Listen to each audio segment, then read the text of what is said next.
미국 정부 부채 한도 협상 바로 보기 -2. 협상 실패 영향. 바이 상상인증권 허성화. 미국 의회가 부채 한도 증액 협상에 실패하면 어떠한 일이 발생할까요?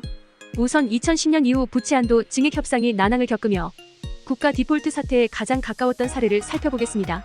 첫 번째 사례는 2011년 현재와 유사하게 대통령 선거를 앞두고 공화당 미치 매코넬 상원 원내대표의 리더십이 흔들리며 정부 부채 한도 증액 협상이 난항을 겪었습니다.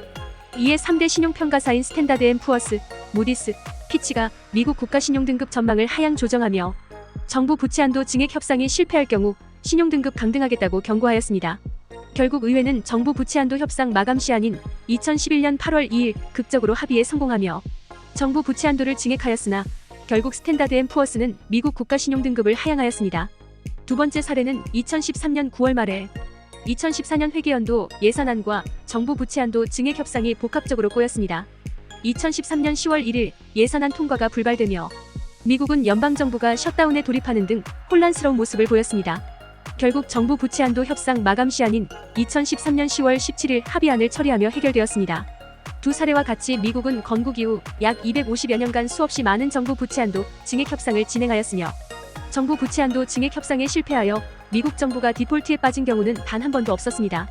그럼에도 불구하고 미국 의회가 정부 부채 한도 증액에 실패한다면 미국 정부는 여러 가지 방법을 통하여 디폴트를 피하기 위해 나설 것입니다. 첫 번째 방법은 의회가 부채 한도 임시 유예 법안을 통과시켜 한동안 정부 부채 한도를 적용받지 않고 추가로 국채를 발행하여 정부 부채를 상환하는 것입니다. 두 번째 방법은 수정헌법 제14조 이연방정부의 모든 채무는 준수돼야 한다를 적용하여 정부 부채 한도를 무시하고 바이든 대통령이 추가 국채를 발행하여 정부 부채를 상환하는 것입니다. 세 번째 방법은 미국 재무부가 동전을 발행한 것에 대한 제한이 없는 것을 이용하여 액면 1조 달러짜리 백금 동전을 발행하여 정부 부채를 상환하는 것입니다. 네 번째 방법은 미국 재무부가 연방준비은행의 정부 부채 한도가 증액이 되면 국채를 발행할 것을 약속하고 미리 달러를 받아서 정부 부채를 상환하는 것입니다.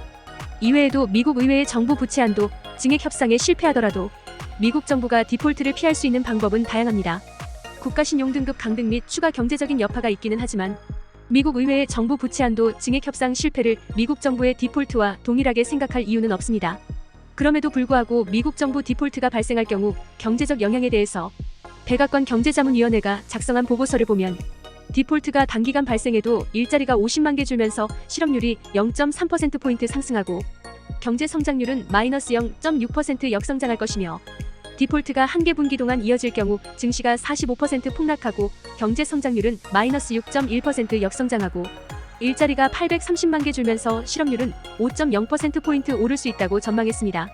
이러한 부작용을 감안하면 의회가 정부 부채 한도 증액 협상을 타결하는 것이 가장 바람직하나 의회가 협상에 실패하더라도 미국 정부는 여러 가지 방법을 통해 디폴트를 피할 것입니다.